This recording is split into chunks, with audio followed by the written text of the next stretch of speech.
and that danger of media. But no, that's awesome. So thinking of Star Wars, so kind of coming back to Star Wars a little bit. If you, let's say, you know, we have someone who hears this where they're a parent and they're like, man, like, you know, I'd love to share this with my kid, but I'm a little bit afraid. What series or what parts of the Star Wars universe would you tell them, like, hey, this is a great, like, shared experience to, like, engage with each other and talk about? I mean, like, I think the first thing is, like, which one did you grow up with? Sure. Right? Yeah. Did you grow up, were you old enough that the OG series is like where you learn to like know Star Wars? Then go there, because you're going to appreciate it more. You're going to like, and maybe they won't, but I mean, you know this is why like going to a theater is such a powerful experience, or like watching a movie with people that you love is such a powerful experience. It's like, even though, you know, your kid is not going to be like, wow, that's groundbreaking CGI, like, you know, or like, Right. I can see it being held up by that string over there, whatever. Like they're gonna connect with your spirit and your excitement for it, and that's, you know, that's that liminal moment, right? When we're like, things in the world just kind of come together. If you really love it, then they may not love it the same way, but they're going to respond to your love for it. So I would say, if you grew up like I did, we started 4, 5, and 6 for our kids, because that was my first love, and then we showed them 1, 2, and 3, and they love those way more. You know, they're more flashy, like you know, more space wizardy. The you know, lightsaber battles were better then. Yeah. And then there was aggression, you know, whatever. I don't really understand all that. But like, you know what I'm saying? Like, so they like that way better. And so I think that's what I would say. Yeah. Where does your heart connect with Star Wars or Marvel or whatever? Yeah, like whatever Yeah. the fandom thing is. Yeah. So I think that's great advice. Give us, what are 3 questions that a parent, even if they don't know necessarily how to answer the follow-up. Yeah. What are 3 questions? Oh, hi, Baku. What's up, bud? Are you going to join me? You're going to join me on the couch? Don't ruin everything. He just knocks it all down. You can knock Come one on. up there. Come up Baku, here. go back there. Go by Nick. Come on up here. No. What are you doing? Hi. I really You should hope have a he just whole sits like down right there. like a Baku interruption segment. What? This is the first time he's actually like, Oh, he's really like, go up on the couch, Come here. dingus. come over, guy. How old is Baku? He's 5 this year. Oh, you're like a middle-aged old man almost. Yeah, that's Hey, why you're a he's so teenager. You're confused. just like wandering around. Yep, that's my foot. Just go on the couch, dude. I don't know what you expected to be in here. It's like, not this. He's What smelling did you something. You're so Okay. weird. Anyway, three questions. 3 questions that a parent could have in their back pocket. Sure. That no matter what movie, no matter what story, Right. would be a great like step 1, step 2, step 3 to like carry Yeah. them into that deeper conversation. I mean, I think the first question that I always ask our boys is like, how did that make you feel? Because for young people, it's far less intellectual, right? Taking in media is like how it impacts their like inner person. So it's like, how did that make you feel? Like, you know, how did it make you feel that Anakin like ended, you know, this like as Darth Vader, whatever. So I've taught my kids to respond to that. If you've never asked your kids how that makes them feel, they may look at you and be like, "Oh, what?" yeah. You know, I'm trying to like think of like a teenager that I know, Yeah. or like mutual teenagers that we Yeah, know, yeah. and be like, well, except for they would respond well to me Yeah. in this because like they know me and they're not afraid. Yeah. But like oftentimes if their parent, like, how did that make you feel? They'd be like, I guess good. Yeah, so Yeah, that's okay, whatever. But I think it's an important question. I'm going to pause you there because I think that's a great actually detail. If they've never done this before, Right. how would you encourage them to frame it up so that it would feel Ooh, worse, yeah. you know, I think that's a maybe- good. Yeah. So like, you know, it's like, you know, I'm thinking like a 13-year-old, right? Let's imagine a 13-year-old or whatever that you've never asked how this movie makes you feel. It's like it could be real. Just be honest. Like, hey, Jimmy, you know, like, you know, I've never really talked to you about our movies either before, but I think it's important that we talk about things like this because, like, movies tell us a lot of truths about ourselves and the world. So like, how did that make you feel? It made me feel this way. Being honest about how it made you feel. Like it made me feel really, when I first time I saw the end of episode 3, it made me feel really like sad. It made me feel like there was no hope, that evil will win no matter what. And that's a scary thought. So like, I think framing it up with how you feel and starting that conversation. Yeah, 13-year-old Jimmy, he's going to still be weirded out that you've never talked to him about his feelings in your life. And maybe you should probably start with having other conversations before you have movie feeling conversations. But you know what I'm saying? Yeah. I think that's how you do it. But then do it yourself because like you have to lead by example for your kids. And if you're just like taking media, just like, stoic face, yeah, it's pretty good. Yeah. That's not going to change anything. It's not going to change anything. Yeah. And then you turn to Jimmy, hey, how did that make you feel? You just be like, oh, it's pretty good. It's pretty good. Okay. Your kids are going to be what you are. Yeah. Yeah. Oh, dude, that's a bomb truth. But okay, so there's that. So asking, how did that make you feel? Yeah, What how would did be it the make you follow up? I mean, I think obviously you're going to want to listen, right? Yeah. And I think you're going to want to listen for things like that made me feel afraid or that made me feel, and then it's a follow up to like what they ask, right? So so Jimmy says, like, it made me feel like anxious that Anakin turned into Darth Vader. Okay.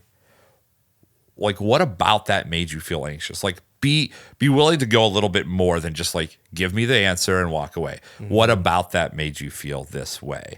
So was it that, Anakin, and like, you don't have to answer this question, but like, I talk to a 9-year-old, so sometimes I have to do a little bit more leading, right? Yeah. So like, was it that Anakin, like, there was something dark in Anakin that was always there? Are you afraid of that being like the same as yourself?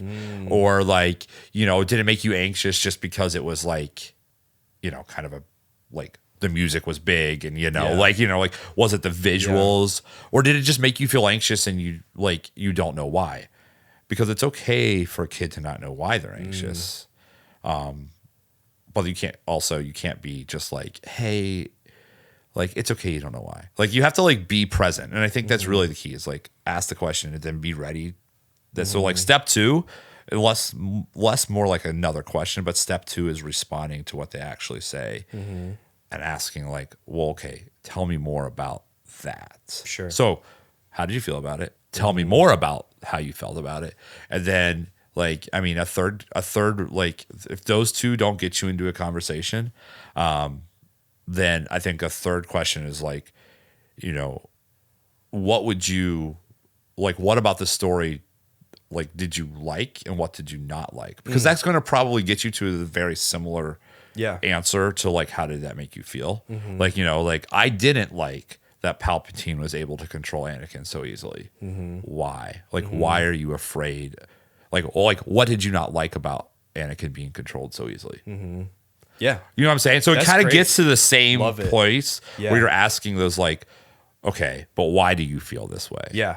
Like what's underneath the like gut reaction? Yeah. No, I think you captured very eloquently what I feel like I've been trying to cement in my brain of why I love relationship building with students as a teacher, which is that the goal isn't to get to the right spot. The goal is to go deeper. Right. And the reality, if you see it this way, is there's so many lanes to do that. And often it's not this like, do this, then do this, then do this, then bam, we have deeper relationship. Right. It's like, that's why I'm really hesitant about books or like podcasts, because it's like actually just like talk. Yeah, it's like you don't need to have this like fancy specific thing.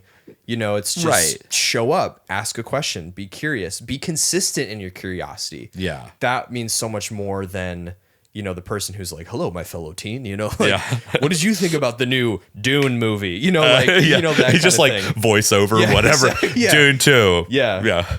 Timothy Chalamet is a real stud. That's the stuff that I feel like people do. And then they're like, it doesn't work. And it's like, well, because it, as much as people give Gen Z flack, they just know how to sniff out BS relationship building like no other group of people I've ever met. Oh, yeah. They know it because they do it. Dude. Okay. You open the can. Dive into it. Tell Well, me I about mean, like, you know, like the reason that a Gen Zer can like, like you said, like sniff out like BS relationship building is because they have been not just like drip fed or like just little pieces of of bad relational advice. They have been force fed like with a full on fire hose stuck down their throat of how to live a life where you don't actually have to show who you are because you can manufacture it.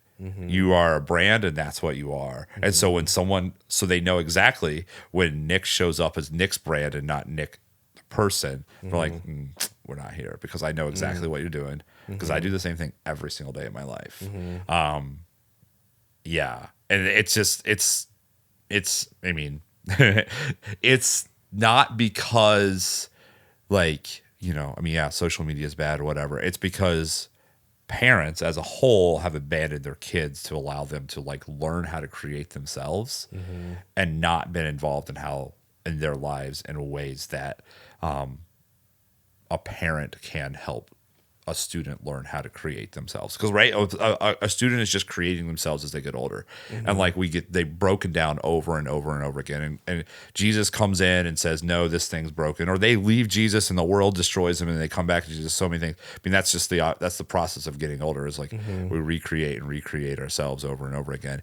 But as a whole in society, the trend is that parents have abandoned that like responsibility of like helping a student learn who they are to social media, to media, to teachers. I mean, it's a wholesale abandonment of parents, and that we have not really even. I don't think. My belief is that we haven't really seen the full like the other shoe hasn't dropped yet. I think it will get worse before it gets better, because as a whole in our society, like parents, they pop out a kid, and for a lot of reasons that parents can't control themselves, whether it's economic or political or whatever, it's like they have to within 6 weeks find someone else to take care of that kid so they can go back to work. And while they got to do what they got to do. And I'm not downing on people that have to do what they have to do. As a society, we've built our society to kind of keep make that happen over and over again. Totally. And so, as a whole, I think Gen Zers are like the distilled product of what has happened in our nation and what we have like chosen to say is important, and that is like financial stability, economic strength, and probably political correctness. Yeah. So that went way over there. I though. want to stay here because this is I think you're saying a lot of things that I think have been on my heart, and like you're getting at questions I think I've been wrestling with, and one of them to me is